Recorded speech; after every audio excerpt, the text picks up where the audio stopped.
Later this August will mark the 57th anniversary of the March on Washington for Jobs and Freedom, where the Reverend Dr. Martin Luther King Jr. delivered his immortal "I Have a Dream" speech. John Lewis, then a student organizer with the Student Nonviolent Coordinating Committee, was the opening speaker. With his death, along with other ministers and organizers from the civil rights era dying this summer, such as C.T. Vivian, who died the day before, the baton is finally being passed to a new generation of civil rights agitators. They are inspired to go further, push for more rights, and further social equality. Lewis was 23rd when he spoke, a young adult in the terminology SU use, a person older than high school but younger than 35. He was part of the cutting edge that kept more cautious civil rights leaders honest. He told us when he was young until the day he died to make, quote, good trouble. Don't be afraid of challenging the social order. Don't back down and make what seems impossible possible. A news story that emerged from Lewis's death was that his speech was substantially edited by leadership up until the moment he spoke, to change some more of its radical elements and bring it in line with the civil rights discourse of the time. John F. Kennedy was still president and hesitant on civil rights. There was no Voting Rights Act. There was no Civil Rights Act of 1964. At that moment, the leadership thought they were doing the right thing. While many people objected to the content of the speech, including Robert F. Kennedy, ultimately a small group of civil rights leaders, including A. Philip Randolph and MLK himself, got together in a small room to reshape Lewis's speech. The most fiery part of the speech was the closing, where he stated, "We will march through the South, through the heart of Dixie, the way Sherman did. We shall pursue our own scorched earth policy and burn Jim Crow to the ground, nonviolently." Ultimately, that was made more of a metaphor than it already was, though Lewis was proven right. Civil rights reshaped the entire South and destroyed a way of life for white people of unchecked white supremacy in a way that General Sherman's march had done in the 1860s.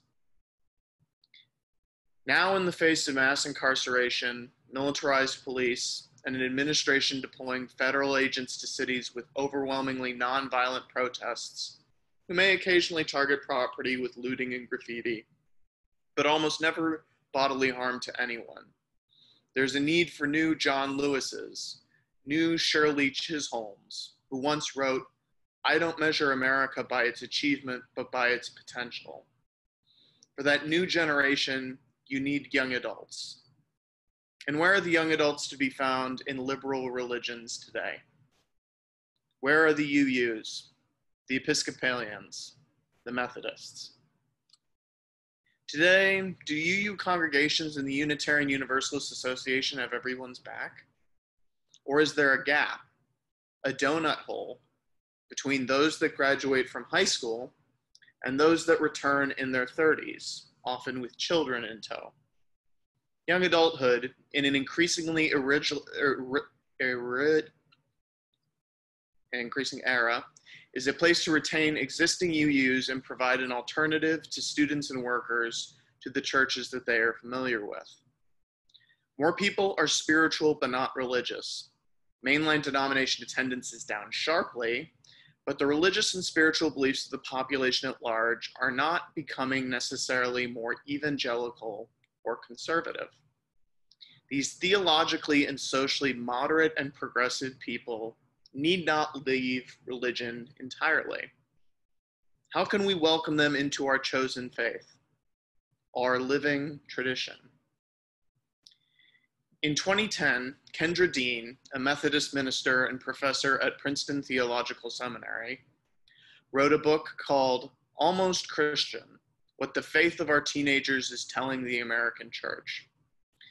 Dean examines a large survey done of adolescents conducted in the mid-2000s and finds widespread belief in God, but not much in terms of faith or belief in Jesus as a savior or other Christian creeds.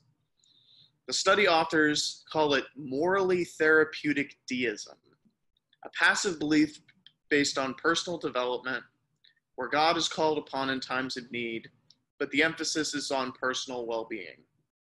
Dean blames the existing churches for not giving adolescents much in the way of religious education and getting them to explore a more specific and motivating set of religious beliefs. Dean comes at this data from a different direction than me. Reading Almost Christian, it could just as easily be called Almost Unitarian Universalist. Among young people, we find the kernel of spirituality, but a lack of spiritual and religious practice. Many youth and young adults want to find more meaning in their lives, but the existing churches have not provided them with what they need. With the exception of evangelical churches, Dean finds little attempt to provide meaning for young people, whose development as young adults continues to stretch later and later into life. She notes that many young people don't fully identify as adults until their late 20s, so adolescents have more in common with those somewhat older than ever before. For the first time, we can talk of a young adult grouping that really starts forming in high school and extends for at least a decade. I once thought that including people up to age 35 was too broad a classification, but now I think it makes sense. As someone who just turned 30 and is going back to grad school, I definitely feel like a young adult. I have more in common with somebody who is 20 than who's 40. So what can Unitarian Universalism do for young people? How can the living tradition both retain what they can and make the case that other churches failed, that we are different? As many of you know, I'm attending Divinity School this fall. My ultimate interest is in campus ministry, in particularly supporting existing UUs who move away from home and finding ways to make Unitarian Universalism more visible on college campuses and to let people know that there is a faith that will affirm their worth and dignity.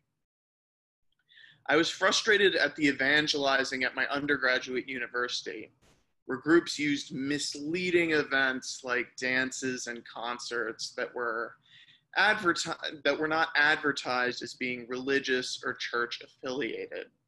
I felt like a lot of people who were new on campus and hadn't formed a social network yet were getting involved in religious communities that may not have shared their values. There was a UU group on campus that met weekly for small group worship, usually no more than 8 people. But we existed, and we tabled at the times where religious groups promoted their clubs. The point was not evangelism in the negative connotation, but visibility and salience. Seeing a rainbow flag at a church event is a powerful statement that there is a thing called Unitarian Universalism. It affirms you, no matter your sexual orientation or gender identity, and it may be the right place for you. I spoke with a UU minister and activist last year who said that campus ministry is the most important but underfunded part of UU work today. Many campuses do not have congregations sponsoring campus groups or religious staff to come speak with students, provide on-campus worship, and help with tabling at events and other chances to make UUs more visible. There's not a unified system wherein young adults who move away to college are matched up with a local congregation. There's not an infrastructure of rides, care packages, and conversations between ministers that young adults need to feel connected to the faith while they navigate a very tough situation. Congregations are often very self-involved and may have some contact with the Unitarian Universalist Association, but communication between congregations is much less common. I find that in New England, congregations a few miles away may know very little about one another and what they're involved with, unless they share social justice commitments. And just because there isn't a college or university near you doesn't mean there's no role for a congregation in supporting young adults.